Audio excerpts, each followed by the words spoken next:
Hi friends, welcome to Gayathri Barni channel. இன்னைக்கு நம்ம பால்ல இருந்து பன்னீர் வீட்லயே எப்படி ரொம்ப ரொம்ப ஈஸியாக செய்கிறதுன்னு நம்ம பார்க்கலாம்.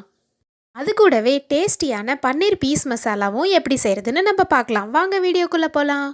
நான் இன்னைக்கு 1 லிட்டருக்கு கொஞ்சம் கம்மியான பால் நான் எடுத்திருக்கேன். இதை நல்லா பொங்க வர வரைக்கும் நம்ம காய்ச்சிக்கலாம். பால் காஞ்சதுக்கப்புறம் மேலே இருக்கிற ஆடையை உங்களுக்கு வேணும்னா நீங்கள் வேறு ஏதாவது ஸ்வீட் செய்கிறதுக்கோ இல்லை வெண்ணெய் எடுக்கிறதுக்கோ நீங்கள் தனியாக எடுத்து வச்சுக்கலாம்.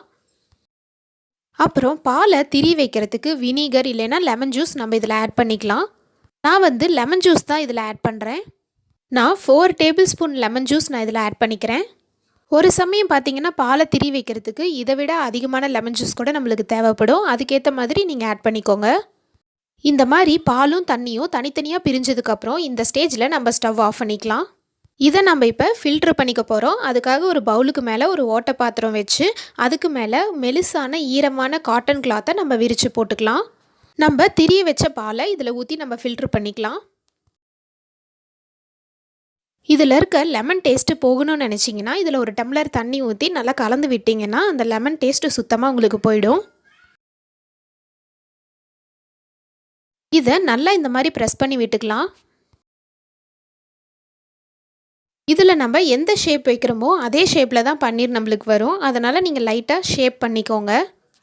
இதுக்கு மேலே வெயிட்டுக்காக ஒரு பவுலில் தண்ணி வச்சு நம்ம இதுக்கு மேலே வச்சிடலாம். இது ஒரு 2 hours அப்படியே இருக்கட்டும். இப்போ 2 hours ஆயிடுச்சு. நம்ம இதை எடுத்து பார்க்கலாம். இந்த பன்னீர் நம்ம குழம்புக்கு யூஸ் பண்ண போகிறனால இந்த மாதிரி வெயிட் வச்சு நம்ம கெட்டியான பன்னீராக நம்ம ரெடி பண்ணுறோம். இதுவே நீங்கள் ஏதாவது ஸ்வீட் செய்கிற மாதிரி இருந்துச்சுன்னா அந்த திரிஞ்ச பாலை வடிகட்டி அந்த துணியை எதுலையாவது கட்டி தொங்க விட்டுறணும். அப்போ தான் உங்களுக்கு சாஃப்டான பன்னீர் கிடைக்கும். நான் இப்போ இதை ஷேப் பண்ணுறதுக்காக ஓரத்துலலாம் நான் ஃபஸ்ட்டு கட் பண்ணிக்கிறேன்.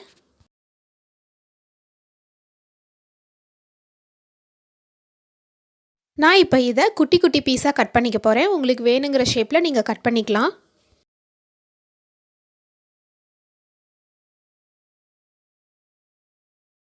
அவ்வளோதான், நம்மளோட பன்னீர் ஈஸியாக ரெடி ஆகிடுச்சு.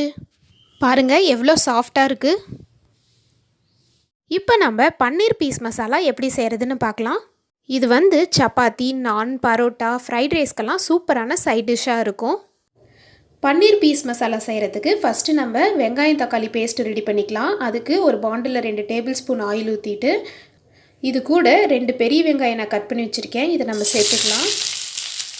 ஆனியன் சீக்கிரமாக வணங்கிறதுக்காக கொஞ்சமாக இது தூள் பண்ணி சேர்த்துக்கிறேன். வெங்காயம் பாதி வணங்கினதுக்கப்புறம் 4 பூண்டு நான் இதில் சேர்த்துக்கிறேன்.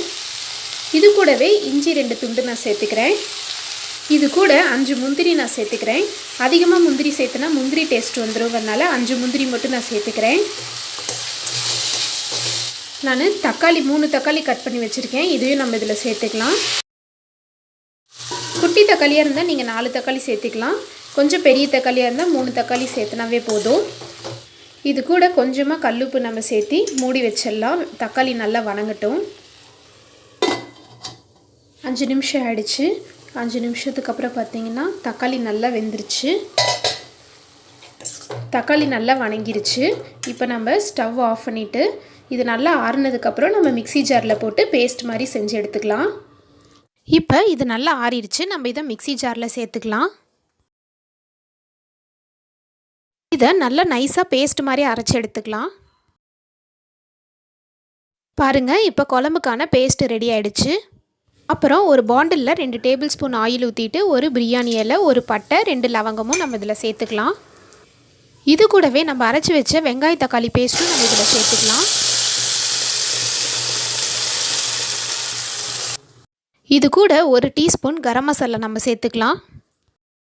அப்புறம் இது கூட 1 ஸ்பூன் மிளகாய்த்தூள் நம்ம ஆட் பண்ணிக்கலாம். உங்கள் காரத்துக்கு ஏற்ற மாதிரி நீங்கள் மிளகாய்த்தூள் சேர்த்துக்கோங்க. இது கூடவே 1 டீஸ்பூன் மல்லித்தூளும் நம்ம சேர்த்துக்கலாம்.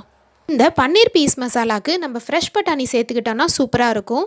ஆனால் எனக்கு இன்றைக்கி இந்த ஃப்ரெஷ் பட்டாணி கிடைக்காதனால நான் இந்த பட்டாணி பருப்பை வேக வச்சு நான் இதில் சேர்த்துக்க போகிறேன். அந்த வேக வச்ச தண்ணியே நான் இதில் சேர்த்து நம்ம இதில் கலந்து விட்டுறலாம்.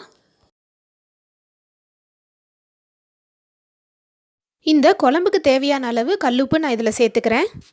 இதில் 3 தக்காளி நம்ம சேர்த்தனால ரொம்ப புளிப்பாக இருக்குங்கிறனால கொஞ்சமாக 1/4 ஸ்பூன் மட்டும் சுகர் நான் இதில் ஆட் பண்ணிக்கிறேன். இதை நம்ம இப்போ ஒரு 5 மினிட்ஸ் மூடி வச்சுக்கலாம். 5 மினிட்ஸ்க்கு அப்புறம் நல்லா குழம்பு கொதிச்சதுக்கப்புறம் நம்ம இதில் பட்டாணியும் நம்ம இதில் சேர்த்துக்கலாம். இப்போ பன்னீரையும் நான் ஒன்று ஒன்றா இதில் ஆட் பண்ணிக்கிறேன்.